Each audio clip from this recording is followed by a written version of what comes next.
What does it take to not only survive, but to thrive as a self employed estate agent? And why are so many seasoned professionals making the leap? Alice Bullard, CEO at Nested, joins us to share the hard truth, big wins, and what the future holds for agents ready to take control of their careers. Hope you enjoyed the podcast. Alice, welcome to the podcast. Feel like it's been a long time overdue. Thank you, Chris. Thanks for having me. So, How are you doing? people who haven't seen you on social media, haven't seen you with regard to Nested, give us the background. How have you your estate agency journey moved from sort of when you first started to eventually becoming CEO at Nested? Yeah. So, as everyone always says, like, didn't plan to go into a state agency, almost fell into it, but so happy I did. I was at a point in my life when I left school where I didn't really know what I wanted to do. I think a lot of us don't really know what we want to do. So I went off to university. I did an acting degree because I absolutely really loved acting. I've always really enjoyed it. And I came out of university and got quite a few jobs off the back of that, which was great. I had an agent, was going to auditions, loving life, being a 21-year-old actor within London. And my mum's best friend was a branch manager at a local countrywide branch. So I went in and started basically being a viewing assistant and realised that I absolutely loved it. Actually realised that I was really good at it, actually. I wasn't on commission, I was just paid per hour. And a lot of the properties that were selling were off the back of the viewings that I was conducting. And I thought, hold on a second, I actually really enjoy this and maybe I can make some more money from it. So I was just really fortunate enough, really, for the regional director of that countrywide branch to believe in me, gave me a sales negotiator job sort of there and then, and said, look, you can go to as many auditions as you want. Don't mind you leaving during that lunch break to go and do those auditions. As long as you're doing the numbers, which I think actually at the time was really refreshing because I don't think that's probably a case for a lot of people being able to do that. So I was really lucky in that respect, and I just eventually decided I didn't want to be an actress anymore. I did a 6-month theatre tour, so I took a break. From a state agency, did that, and I was just exhausted at the end, and I just really didn't enjoy it as much. And auditions can be hard. You go right to the end of. I was in the final two for Lucy Beale in EastEnders, coming back after she was the character, way back years and years before she'd gone out of it and then come back into it. So it was between myself and this other actress, and this other actress got it. And I always think at the time, I wonder how different my life would have been if it had gone to me instead of Hetty, who was the girl that got the role. And I just thought I don't want to do it anymore. And I loved a state agency, so went back to Countrywide. Worked my way up to assistant branch manager. Happened to fall upon Nested during my time there, came and met the founders of Nested, which was 8 years ago now, which is insane. Went to this like warehouse style office in Clerkenwell. And I was like, I want in. This is like something different. This is refreshing. The founder was in um, literally like shorts and trainers in my interview. And I was like, from this corporate background, what's going on? And something that was so different that I thought I just have to get into this company. And yeah, I guess the rest of the 8 years from there is history, really. And just stayed here, worked hard, and now, yeah, running it, which is great. I mean, I don't think I've ever asked this question before, but I'm presuming that your acting background, historically in the estate agency world, probably helped you out quite a lot when you've got kind of dramatic pull through. Yeah, I absolutely think so. And also as well, especially where I used to work in Bromley, there were different pockets of Bromley with different types of clientele. And it's almost like you want to mimic the people that you're either doing a valuation for or doing a viewing with, right? So I'd go from sort of a really lovely posh accent in parts of Chislehurst, down to other part of Bromley, which again, still house prices were insanely priced down there, but just a different type of client where I'd all of a sudden like dropped some of my like pronunciations maybe. So yeah, maybe it did have a bit of an impact on that. I think that's what sales is all about, right? It's being relatable to the people that you are actually trying to sell to. So I think it probably did help and just gave me confidence. And I think within sales, you have to have that confidence piece. So I'm sure it wasn't a complete waste of time and money, my university education. At least I hope to think not anyway. a future investment, would be fair to say. And how do you find that transition from being on sort of the front line and sort of viewings and valuations and everything that kind of entails to then sort of being more sort of ops and behind the scenes and sort of enabling agents to kind of have their own business? How do you find that transition?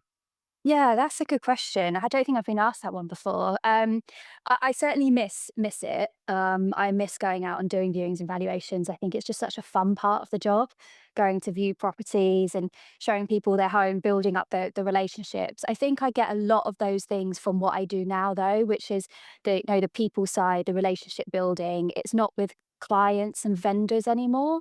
It's with other estate agents that are wanting to run their own business and be successful. And so I think I'm lucky enough to get a lot of what I need from what I loved about estate agency in the past and what I get now. That I spend a lot more time in spreadsheets now for sure, which maybe isn't as fun a part of the job, but I still get to have that kind of face to face piece with other agents, which is lovely. And so obviously you get to meet and oversee is probably the wrong word, but you get an idea about what agents are doing well and what agents aren't doing well. What are some traits you see from the agents that kind of really hit the ground running with Nested and they kind of really fly out day one? What do you see kind of traits you see in them that can kind of transfer into that sort of direction of travel?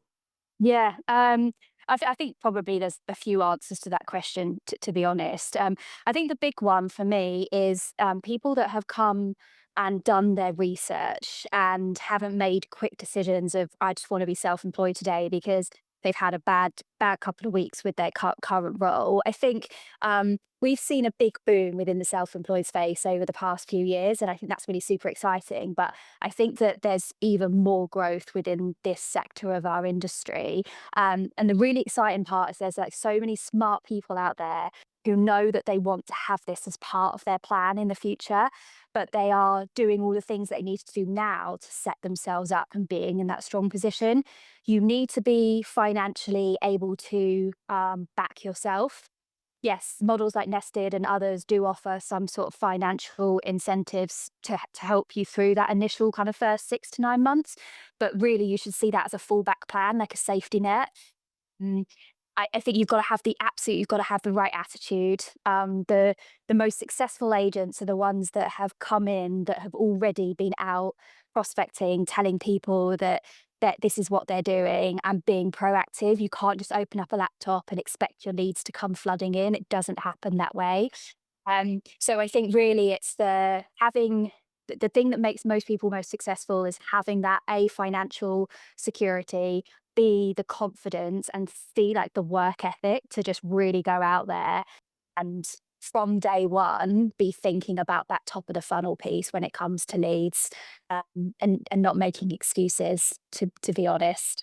And how do you find people transition to that? It's probably more of a business owner mindset rather than employee. Because you know, you work at Countrywide or Connell's, wherever it may be. You know, the phone as if by magically just rings, and people say, "I do my house." Obviously, certainly the once your own estate agency business, and no one knows who you are, it doesn't ring unless it's your mum calling you. So, how do people kind of transition to that mindset to say, actually, yes, it's really good you're a great estate agent, but really no one really cares. Like unless you're really marketing getting stuff in front of people. So how do people kind of transition that mindset? Yeah, it's a good question. I mean, it certainly, I would say, is the thing that people struggle with the most, especially in our industry, because we as estate agents, with a lot of people, they are micromanaged by big corporates. They don't ever have to get involved with the marketing side. They've got a marketing department that literally send them the marketing material to put in the window display. When you do actually have some ideas, in order to actually get those through, you've got to go through so many different hoops, by which time Christmas has been and gone and you've missed the opportunity. So I think actually a lot of estate agents, good estate agents, especially coming from the high street, haven't been exposed to that. So there is definitely a different level of thinking. I always say to be a good, successful estate agent, you have to have three things. The first one is obviously be a good estate agent at the job and know how to do it and know about property. That's obviously super important. First thing. And the second one is like know and have the work ethic and drive to generate leads, because yeah, you don't have another department doing it for you. And see, it's that business mindset, like really making sure that every single decision that you make is the right decision for your business. Do you want to be partnering with that solicitor firm because they give you 200 quid commission? Well, no, not if they're not good, because you're now chasing the thousands, you're not chasing the hundreds. Don't be like worried about a little bit of a referral fee that you might get back from the solicitor if they're not very good. Do you want to be taking on that property where where the vendor thinks that their property is worth 75 grand more than what you think it's ultimately going to sell for? Well, no, because otherwise you're going to spend time and marketing on that property and ultimately get £0 at the end of it because they're not being realistic. And those come down to like like a business head. Like that's also super exciting as well. Like you're running your own business here. You get to make these decisions. Just make sure that every decision you're making is a smart and sensible one for your business financially moving forward. And how do you so I came to you and I said, "Great, Alice, love what you're saying, and I think Desperate are amazing. I want to sign up today." What are the processes you go through to make sure that when an agent launches, they pick the right area to start off with, and they kind of have a good patch, they kind of can kind of accommodate their business and will kind of let them flourish, and also to kind of make sure they stay on the right track. So what sort of the processes we go through there? Yeah, yeah. So process from our side is firstly we're a quality over quantity self-employed model, and that's something we say internally with the team. We say once we've put someone in a territory, we can't put another person in that territory. It's not like we can shove 5 people in there and let the best one rise to the top. And we are going into partnership with these people, so we've got to really believe that they have got the drive, the energy to go out and actually be successful. And we've also as well got to feel like we can support them with that, because otherwise it's a complete waste of everyone's time. They're not making money, we're not making money. And I think ultimately that's where our success rates are so high, is because we have that mindset. I've forgotten baby brain. The first part of the conversation, the first Yeah, part of the question. how do you select their area that they're gonna, That's it. get focused on? So look, in order to select their area, we look at quite a few data points. So we don't just look at number of chimney pots in an area, because that can really impact the data. Um, you might have an area that's got loads of new builds recently and they're not going to sell for another 5 to 10 years. You might have an area that's got a lot of council owned property and therefore that can impact the data. So we look at what properties have come onto the market and how many have sold within one periodic year. And we check completion rates as well. So we make sure a territory is large enough for someone to go out and build a really big business in. We then put that all onto a spreadsheet with like what market share someone wants to gun for, what they think their expected fee percentages will be. And we basically sit down with them as part of the interview process, where they're interviewing us and we're interviewing them, and saying, like, these are the numbers, this is the data, let's look at this. Like, how does this fit in with your business plan? Are these the numbers? If you hit 1% market share and you're charging a 1.5% fee with this average house price, like, and this average completion rate, this is what you should be grossing every single year. Is that in line with what you're thinking? Because again, I think there are, not to kind of tarnish everyone with this brush, but there are a few people in the industry that I think go very hard on how amazing self-employment is and how much money you can be making. And absolutely, you can be earning very good money if you put a lot of time and effort into it and you're good at your job. Absolutely, that's the case, and we can see that there are people in this industry that have done that. But I think that it's, for me, it's really disingenuous to not be really fully open with what good and what success looks like in each area. So yeah, as part of that process, that's what we do, and we sit down and we agree with that person the territory. It's got to be big enough for them to go out and build a big business in, but can't be too large, because I mean, you say this all the time, Chris, and you're spot on. Like, you're kind of fishing into an open ocean, right? When it comes to, if you're trying to cover too wide an area, your messaging and your marketing gets fully diluted. So you want to kind of like make sure your marketing is current to that local market and it's a good market to be in. But you don't want to be too big. You don't want to cover too big an area, because I think ultimately that leads to a lot of people failing, unfortunately, when they focus on that. And one thing I'm always really interested in is how do you ensure that the top performers stay with you in the long term? Because I see this occasionally, should we say, online, where you get certain sort of top performers within a certain brokerage and they kind of outgrow the brokerage slightly. Then either kind of launch their own business or they go to another brokerage that has like a better commission model or whatever it may be. So how do you ensure that the top sort of 5%, 10% are nested, stay nested sort of forever? Yeah, good question. I mean, I'm touching wood now. I need to find some wood. Here we go, some wood behind me. we haven't had that happen to us. Like our top performers that are here have been here for a number of years, and I hope it doesn't. But look, ultimately, if someone decided that for them Nested wasn't the right fit for their business moving forward, I'm going to fully respect that decision.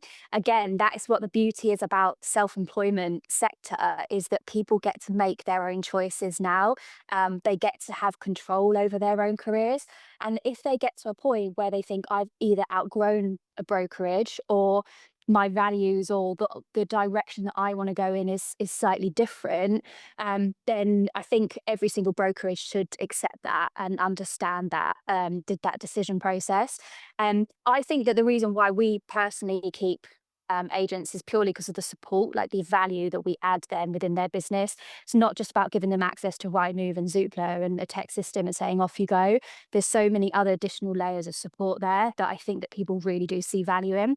Um, I think that the fact that we've always, when we've been growing, been focusing on the brand element as well, making sure that the agents we partner with are giving a really good service, because that impacts everyone else's business who are associated with that model. We're 4.9 on Trustpilot with over 900 reviews. We really care about customer experience, and I think that a lot of agents really appreciate that. And we do have the capping system, which obviously not all models do. So once they reach the threshold of 100,000, including VAT, so it works out to be about 83,000 ish, ex VAT. They move on to the 100% commission. So we are keeping the really good people here because they are financially actually incentivized to be hitting those targets and hitting those numbers, and that really works well for them. As well. So yeah, I think those are kind of the key reasons why people say it's the support, it's the fact that our brand is becoming more recognized and trusted within the industry, and the financials around it as well. I'd be really interested in your thoughts on the how can I phrase this? I don't say the state of the self-employed world because that sounds like a negative thing. Okay, so if I went on LinkedIn today, for example, I scroll down LinkedIn, it would probably take me about 10 seconds to find something, a post saying why I went self-employed and why you should go self-employed too. Or here's a screenshot of my bank out. Or I used to hate being a estate and then I went self-employed and now it's amazing. Give the so, but I don't really feel that really, I don't really ever see Nested doing that. I don't really feel Nested doing a shameless sales picture just saying, give me a call if you want to do this. Was that a conscious thing or what's the sort of mindset behind that?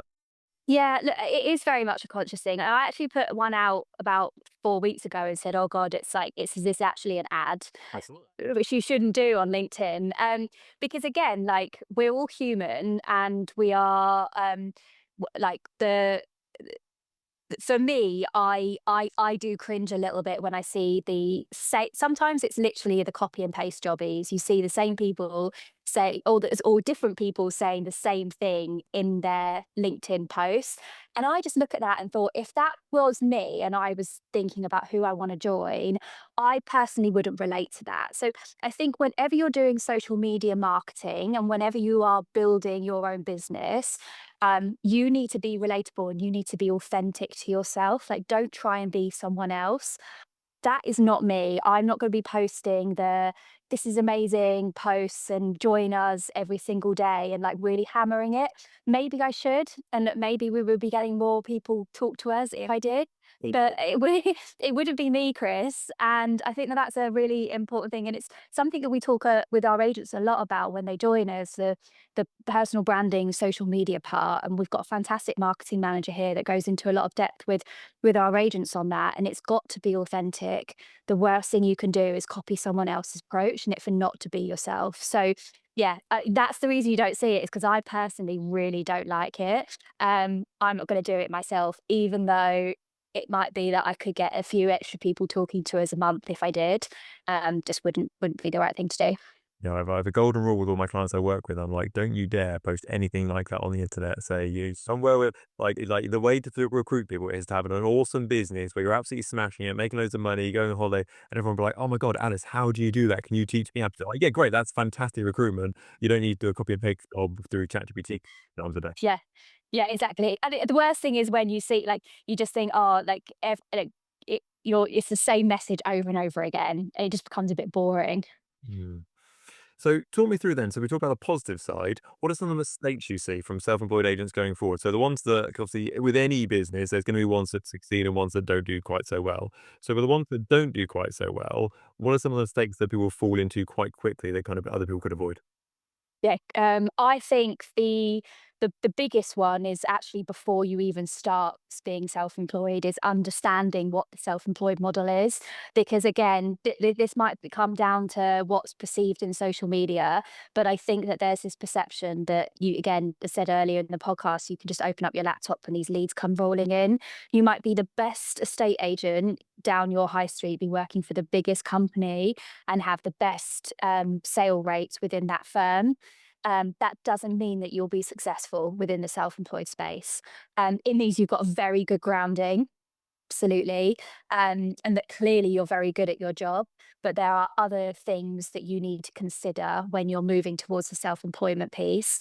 On lead generation and the business mindset that we've spoken about, that are as equally as important as actually just being a good estate agent. So I think the biggest one is that people have maybe that ego of, I don't need to go out and do leaflet dropping, I don't need to go out and door knock, um, because I'm so great at my job.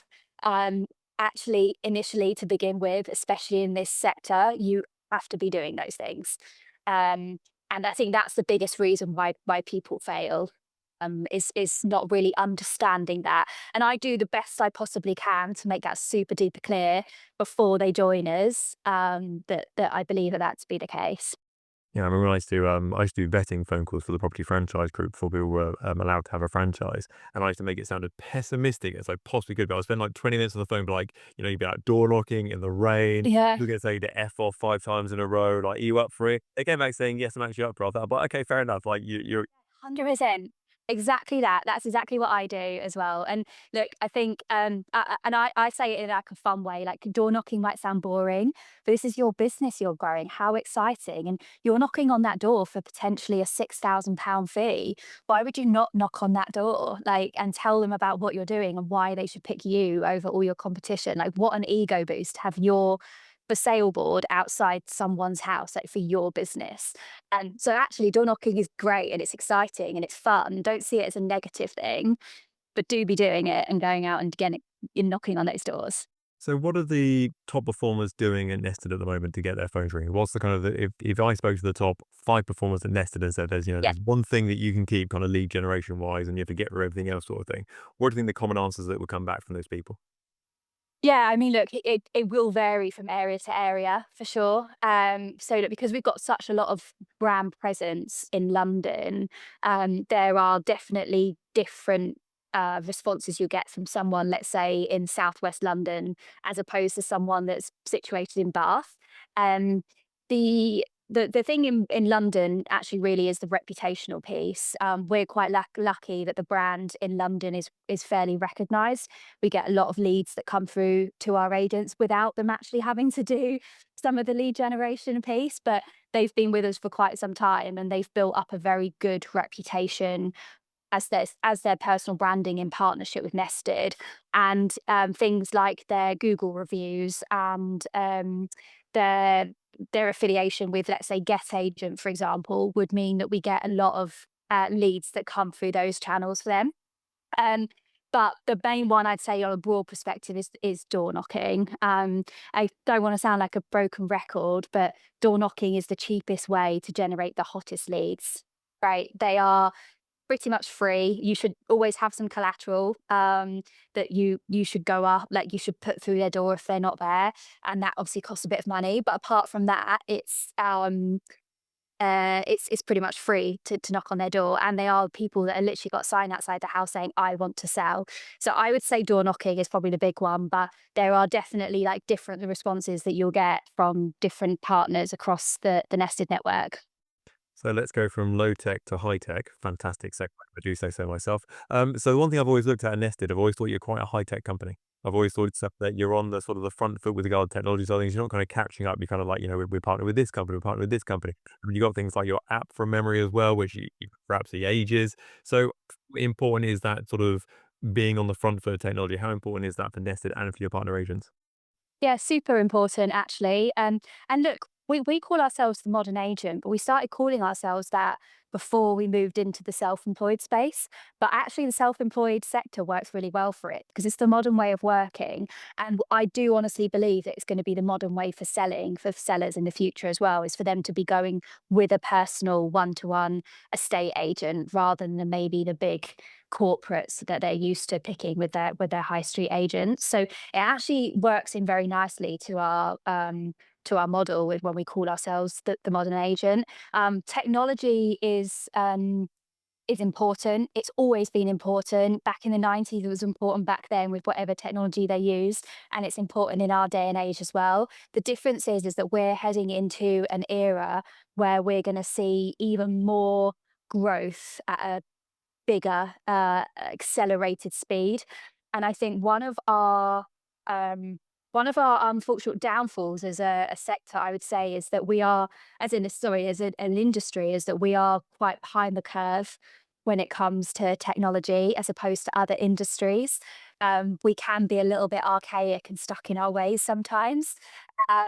I don't get me wrong, I love like we're talking about door knocking. That's a really old school way of generating leads, right? Not using AI whatsoever in that situation as you're walking up to knock on that door. But I think that actually we'll find, and our view at Nested is that the more we embrace technology, the better our businesses will be as a result of it. So yeah, we're very forward thinking when it comes to that type of thing, and it fits in very well with our ethos and our values, and obviously the way that we're actually structured as a company. Why do you think agents are quite slow to adopt technology in the estate agency world? Because I personally try and look as much as I can outside of the estate agency world and kind of bring that to the estate agency world. So I was having a chat with, I was on a webinar the other day and I was saying to people, right, who here has a facility where I can book an appointment in your diary from my phone? So I don't have to phone you. I don't have to call you at whatever time between 9 and 5. I can sit in my pants on the sofa and go, yeah, the valuation is Saturday at 2 o'clock. Thanks very much. I think one hand went up out of about 50. And I was like, any other industry, I can get a meal delivered in 15 minutes. I can get a new girlfriend in 15 minutes. I can do many people online by swiping left and right sort of thing, and I'm booking your diary in 15 minutes. So why do you think agents are slightly hesitant to kind of adopt these sort of things? Yeah. Oh, um, I think it comes down to like our whole history going back probably like hundreds of years, right? Like the way that you buy and sell property in the UK, specifically in England and Wales, um, is very archaic. And we haven't really changed many of our processes, right? Unlike Scotland have gone and done something better, England and Wales haven't. So and when you look at the rest of the world and actually property industry in different parts of the world, wow, what a complete difference it is to here in the UK. So I think that's probably got something to do with it. We're just very stuck in our old fashioned ways as an industry. And I think that probably goes back 100 odd years or so. So I think that's probably the biggest one. I- Other than that, I really wouldn't know because, again, for me, I'm looking at some of the fantastic early stage startups that are within the property industry. And I do think that there are some really exciting ones emerging. Like we're currently in a trial process, but there's a fantastic AI uh, a call machine. So someone that's basically it's an AI viewing assistant or AI phone assistant that we're currently trialing to see whether actually there's a way that we can be booking in viewings with someone that's, if someone calls in at like on a Sunday or someone books in on a wants to book in an appointment at 7 p.m. on a Sunday, there's an AI machine that basically can pick up that phone call and book it in for them. And so we're trialing things with certain companies on that side because I think that could be really super exciting. So I think you've got to watch the space. So I reckon in the next 18 months or so, it's going to, I think it's going to really implode. And I think that a lot of us agents, we have to be on board with that change.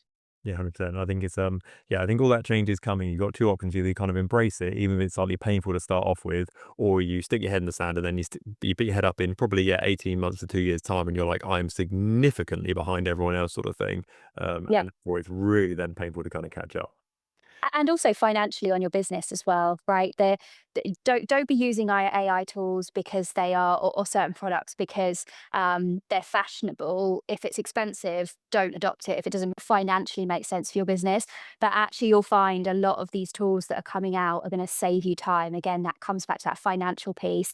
If this saves me X number of hours a week by using this product that's going to cost me X, what's my hourly rate? What does that 5 hours back look like? What can I do in those 5 hours to be generating more revenue for my business? And those are the type of questions that you've got to have when you look at adopting AI. And I think this really cool AI products will allow you to have a lot of time back, which enables you to grow your business and to make it more financially profitable. Yeah, I think that, my personal view is that it allows people to be, it turns your business from sort of a one person band to like a machine basically. And it's like, yeah, I've got my, my admin AI whirring away over there. I've got my marketing AI admin over there sort of thing. I still have my diary stuff over here sort of thing. So it kind of enables you to kind of be more because, I can speak my person in my business. We pump out content like no one's fashion. And without I would be, even more wrinkly than I am today and less hair sort of thing because it does help me sort of behind the scenes. So it kind of helps you along and kind of pushes in the right direction. So you don't necessarily need to get expensive sort of team members and, PAs Yeah, because it can just kind of take absolutely. care of that. 100%. It's exactly that. So it's going to financially really impact people with their business in a positive way if they embrace it. So why would you not? So if I was sat on the fence now and I was thinking to myself, right, in 3 to 6 months' time, so beginning part of next year, 2026 is going to be my year and I'm going to go self-employed. What Yeah, steps should I be putting in place today to make sure my 2026 launch is as awesome as it possibly can be? yeah. If you haven't already set up your own Instagram account, Facebook, be on LinkedIn, start to be present. Um, Make sure it's in within company guidelines wherever you are, but starting to be showcasing who you are, like who is Chris Webb, let's say in that situation, who is Alice Bullard. Start to build up that profile because that will make such a big difference when you come to launch. Look, there's obviously certain things within like your contracts and everything, so you've got to be super duper careful, but start making a business plan on what are you going to do on day one, what are you going to do on day 30, what are you going to be doing on day 60. Those plans can change, business plans change. I set my business plan and my course and my planning for the year on in January. By February things have changed in it already. That's absolutely fine and that's normal with a business, but don't be not already thinking about what your financial goals are and how you're going to get there. So those are kind of the two biggest ones I'd say is making sure that you are doing everything you can to like become separated slightly from wherever you are from a business perspective, whatever company you're with, but having that plan in place. And look, we have some agents, we have one actually just this week that was due to join us in next month that's actually decided to push it back until January. That's absolutely fine. And if that's the right decision for them, I fully support it. Yes, I would love for him to have joined in the next month, but um, he's worked out that actually financially he's going to be a lot more secure in January and he would rather those extra few months. And that's really smart decision making because you're building a business for the long haul. You're not building a business for 18 months, you're building it for hopefully what is going to be your forever. So if it means waiting an extra few months for the right time, then that's absolutely the right thing you should be doing. Yeah, I love that. You only get one chance to launch a business and make a first impression. You don't want to be rushing around and doing 100%. off the ball. So, and you kind of alluded to this slightly earlier in the podcast. So, where do you see the future for estate agency in general? And I guess the self-employed world would be a big element of that as well. Where do you see it going in the next kind of 5 years or so? I think it's going to implode, and I'm a fairly positive person, but I feel like I'm quite a realistic person at the same time. I often refer to the purple bricks online era when I talk to people about this. Pre purple bricks, if you'd walked down the high street and you'd spoken to your local Joe Blogs, stopped him in the street and said, right, name an online estate agent, not many people would have been able to have named some online estate agents. And there were some online estate agents back then, right, that we know of. Um, but it wasn't kind of like a commonly known thing within the wider UK sort of seller, landlord, buyer sector. Um, I think that's the same for now. I think if I walk down Clerkenwell and I stopped someone and said, name a self-employed platform for self-employed estate agents, I don't think many people could say like who those are. I think that there will be some more so now than there was maybe 12 months ago, because it's becoming more and more known.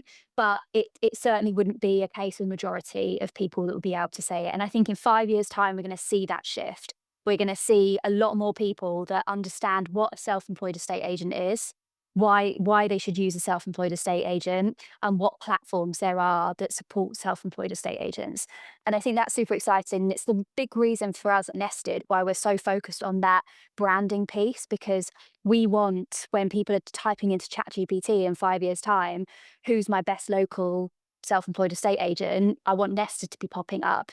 I want the Nested agents to be up there, kind of seen as the best. So that's where I think it's personally heading. I think we can see the data and the trends that are supporting that growth as well. But I think in 5 years' time, I think it's going to be a completely different to what we see it now. We'll watch us back in 5 years' time, Chris, and see what. Hey, well, I told you so. There we go. Alice, thank you so much for coming on stage. You've been a brilliant guest. So thank you so much for coming on. Yeah, no, you're welcome. Thanks for having me.